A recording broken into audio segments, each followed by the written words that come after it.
Hello, everybody. It is D.L. White, Atlanta-based author of romantic fiction featuring Black men and women, and this is Season 3, Episode 6 of the Bookcast. The Bookcast is my platform for sharing short fiction when I have written short fiction and letting you know how things are going over here at Books by D.L. White. This is basically in lieu of me actually typing out a blog post because, yes, I am a little bit lazy. And also burnt out. And so this seemed like a fun way to actually keep people up to breast on how things are going, anything new coming up, anything I'm reading, stuff I'm enjoying, places I'm going to be, things I'm going to be doing. This is it. So it is Saturday, February. I almost said September for no real reason. But today is Saturday, February 25th. It is 10:54 a.m. I have my coffee. And I think today's going to be a shorty because I don't have too much to share, but I do have two things I want to talk about. First of all, I didn't record my podcast yesterday because I wasn't ready. And because I used my podcast recording time to talk with Audra Russell, who is Read It Black to Me on Twitter. Also, Between the Reads podcast, I recorded an episode with Audra for Between the Reads. That's going to be on next Tuesday. So mark it down in your little diary, your calendar, if you will. Open up your bullet journal and just make a little entry for Tuesday. That podcast is called Between the Reads. You can reach them at betweenthereads.com. You can hit Between the Reads on Instagram. I think she's on TikTok a little bit, not too much. On Twitter, she's Read It Black to Me, and she is also staying on Code podcast, which is a platform for talking about nonfiction books that are very important to us as a Black nation.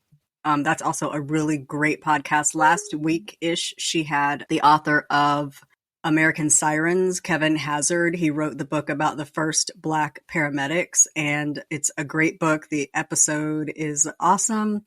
I encourage you to look that up and look it up on YouTube because I like to see faces. So if a podcast is on YouTube, I'm almost always watching it, like while I'm doing my work or busy work or whatever. Expense reports call for something interesting to listen to. So I'm going to be on Tuesday on Between the Reads.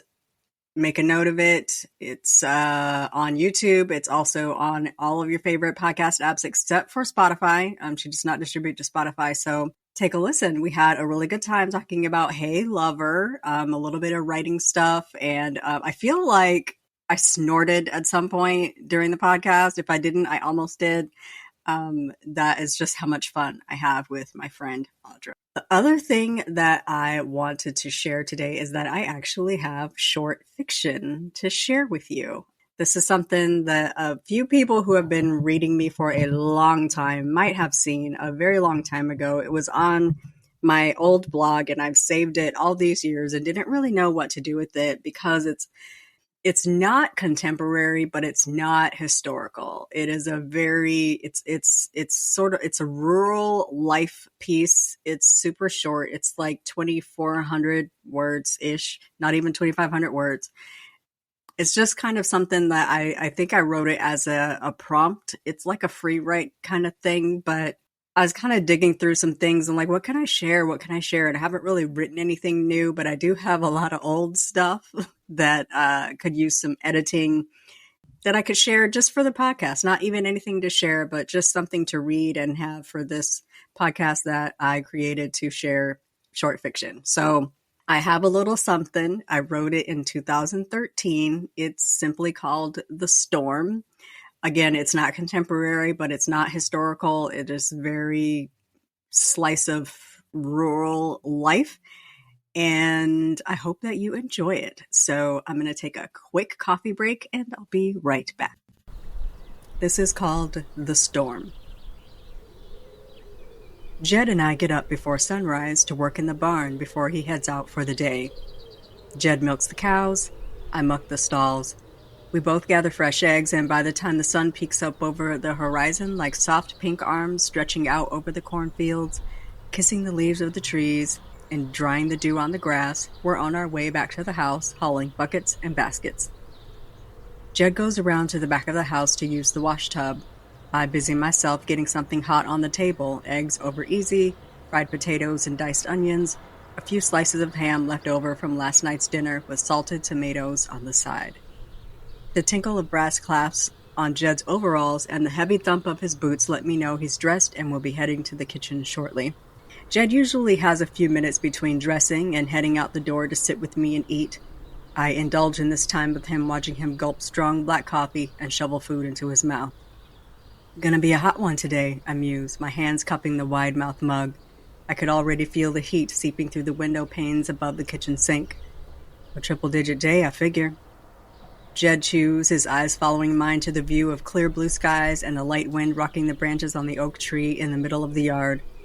Supposed to get a storm later on. That'll be good. Crops need it. Ours and Riley's, I say, nodding my agreement. Jed works for Jacob Riley. Riley's commercial farm is about a mile or so away from the small patch of land we call home. The Riley's farm supplies most of the town with corn and wheat, fresh fruit and vegetables, milk and eggs too. Field work is backbreaking, but it's work. Riding hard over field crews picking food as fast as Mother Nature can grow it isn't what Jed wants to be doing, but he does what he's got to do to keep a roof over our heads and food on our table. Sometimes Riley lets the workers take surplus home. I haven't had to plant a tomato in, I can't remember how long.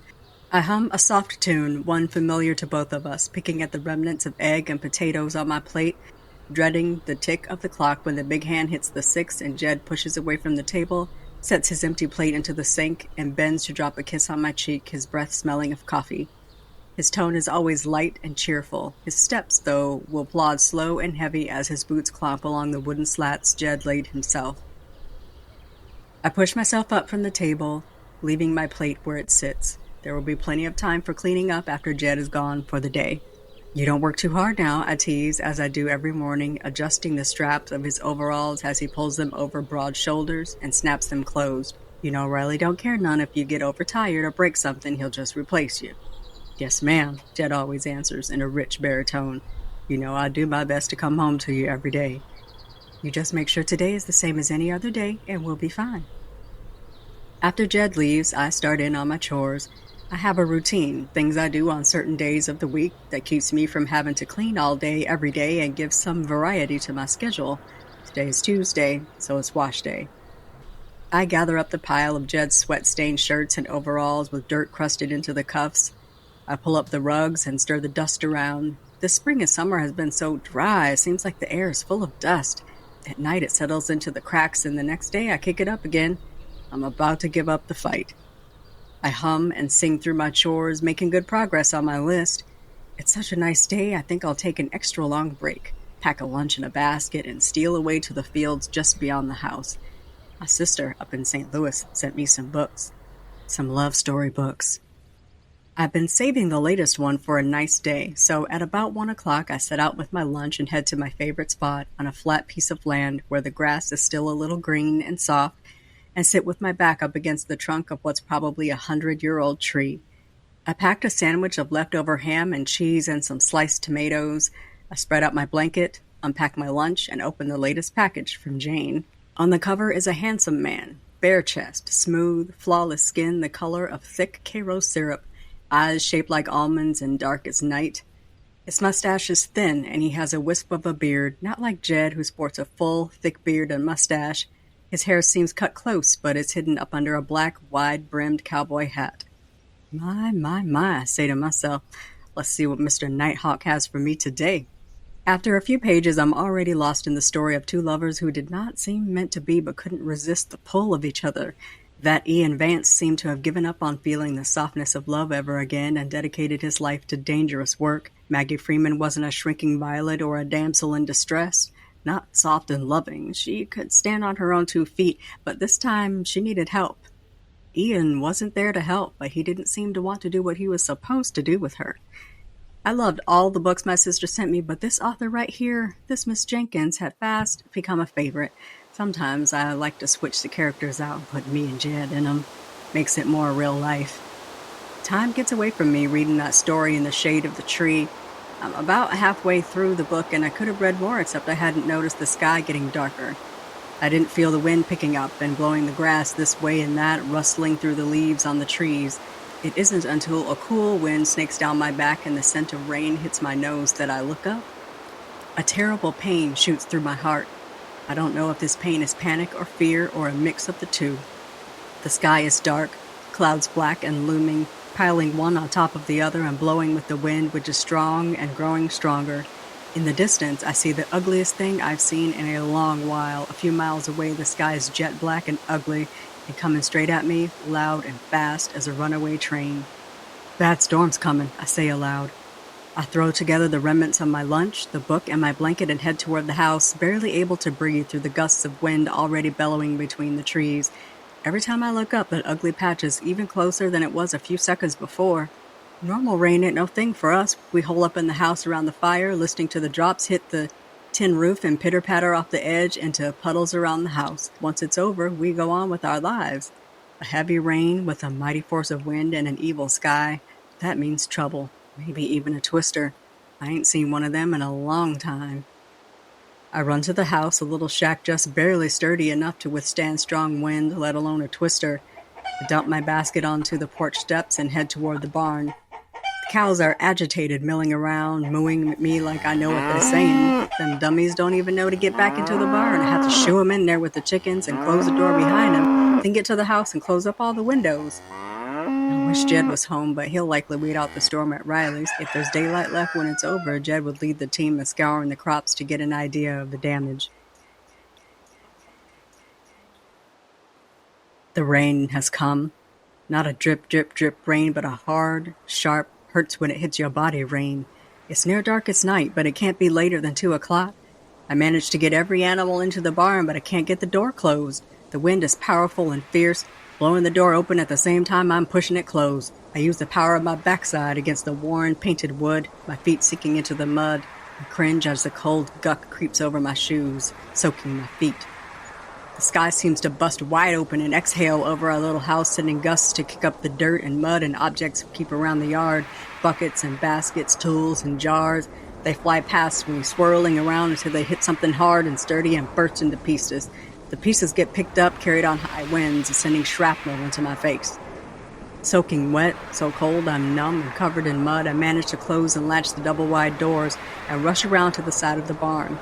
Jed keeps a long pane of wood that slides between the two handles to keep the door closed and our animals inside. Just as I find and reach for it, I hear a long, loud creak. And the last thing I see is the barn door flying open, coming at me faster than I can run. Now, I remember seeing it coming. I remember trying to shield myself with my arms. I remember screaming, "Lord, help me," loud as I could in case he can't hear my prayers over the howling wind and the driving rain and the breaking glass. I remember the sound of the wood as it splintered on impact. I remember searing pain upside my head and down my right side. I remember the sick pop I felt and heard in my wrist as I hit the ground. I remember wishing again that Jed was home. I don't know how long I laid there in the mud and the wind and the cold, the rain filling every dip in the yard, those puddles spilling over and running like little rivers around my body. I remember not feeling any pain, not feeling cold or wet. I remember dreaming. I dreamed a scene from that book I was reading where that handsome man comes to find me, picks me up and carries me to safety, takes care of the open, bleeding gash in my head, my swollen wrist, probably broken. He removes the muddy, wet clothes and lays me close to the fire so I can warm up. It's a nice dream. Piece by piece, I start to wake up, except I'm not still outside in the yard, and this isn't a dream. Jed is home. I'm in my house, our house. A wood log in the fireplace pops and sizzles, and I'm lying on a cot close to the heat. I'm wearing nothing but my underclothes, but I'm clean and dry. I look around for a minute, feeling the warmth and, more importantly, the pain when I try to move my head. A stuttered breath catches Jed's attention. "You just lay still, Carolyn," he says softly, moving to my side, his big, soft hand stroking my cheek. "Lay right there and don't move. You don't need to be moving around." "I believe I'll rest just this once," I say, smiling up at his face hanging over mine, rivers of worry etched into his forehead. "You gonna be all right? Riley sent us all home when the wind let up some, about scared me to death finding you laying out there in the mud." I nod as best I can, despite the dull throb in my head. Feels like someone is hammering something on my right side. I'm gonna be fine, I answer, then smile and add, my hero come to save me. Jed grimaces, but playfully so. Been reading them books again, I see. I try to laugh, but a stabbing pain shoots through me. I smile through it. Yeah, I've been reading them books. What's it matter to you? He laughs, the sound bouncing around the small room and echoing in my head. You say you always put me in the story. I guess as long as I'm always the hero in them, it don't matter none at all. Jed fusses with the bandage on my head and the sling he's fashioned for my wrist, humming the same soft tune from earlier in the day. With my good hand and my good eye, I catch his attention. My throat closes up a little, and a tear comes to my eye. Maybe Jed doesn't have almond-shaped eyes and long, pretty black lashes and smooth skin the color tone of Cairo, but he's my real-life hero. I came close to leaving him that day, and as hard as life is for us, I believe that either of us living without the other would be doubly hard. I believe that as much as I believe anything. I make it a point to look at my handsome man with small, dark brown eyes and hold his hand, admiring the walnut-colored skin that was once baby soft, but has since been hardened and weathered by the sun he labors under to keep us afloat, to keep us together, to keep us a family. Don't matter how many of them books I read, I whisper. You gon' always be my hero, Jed Clark. Phew, that was a bit much. I just finished recording and I'm not going to tell you what it's going to take to get me to edit that into something that is easily able to be listened to, if that makes any sense, but we're going to take a go at it. So if you don't hear this podcast until Monday, I was at my laptop yelling at myself about this not recording right and not being able to edit it the way that I want to. I'd like to do a little something special with the audio, so we'll see if I get it to work. So that is what I have for you all today. 2 things. One, I'm going to be on Between the Reads on Tuesday with Audra Russell. Take a look, give it a like, comment, share, subscribe to her podcast. She is excellent. She's doing the Lord's work when it comes to Black authors, especially indie published authors. I just love her to death. So give her podcast a listen. Also look for her other podcast, Staying on Code, which is a platform for nonfiction books that are basically talking about our experience here in Black America. I am off to go edit this and hope it comes out nice. I hope you all have a great weekend and a wonderful week. I appreciate all of your thoughts and wishes for good luck. The thing at work turned out just fine. All is well.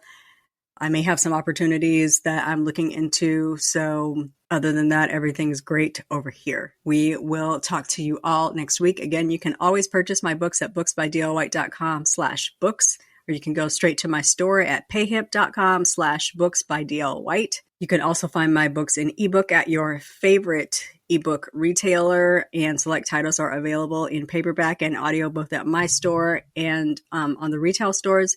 If you're looking for a print book and you are in the area of like Petersburg, Virginia, please go find Resist Booksellers. You can find my books in print there. You can also hit Bookshop, and you can designate that a portion of your purchase go to support your favorite indie bookstore. If you don't have a favorite indie bookstore, you can set it to benefit Resist Booksellers. You can also do the same at Libro.fm if you're looking for my books in audio. They are available for purchase there at Libro, and you can also designate a portion of your purchase go to your favorite indie bookseller. And again, if you don't have a favorite, now you do. It's Resist Booksellers. You can also go to resistbooksellers.com and pick up my book. One of my other favorite indie authors, Chelsea Lockhart, is there, as well as some of your favorite Black and ally authors. So that's all I have for you all today. I hope you all have a great week, a wonderful weekend, and we'll talk next week.